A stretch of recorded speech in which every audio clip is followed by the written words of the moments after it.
Ganyan ako gumawa ng ng sa likod. Malinis.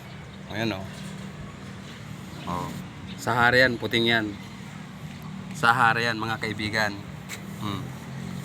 Dito pa ang titirahin. Ayan pa ang titirahin. Baka bukas. Pero ngayon, alas 5 na, uwi na. Ayan o. Linis yan. Nilinisan ko na. Kaya napatakan lang ngayon.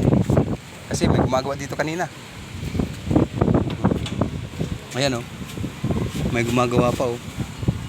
Ayan o. Ayan o. May gumagawa pa. Mag-alas 5 na. Bisan mo.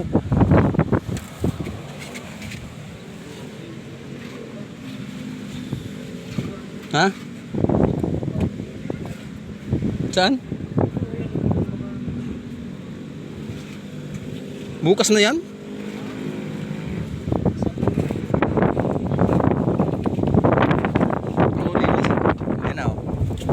Oh, ha? Sige po, maraming pong salamat sa inyong pagsubaybay sa aking gawa.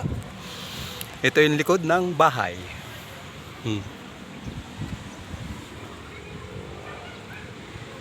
Po.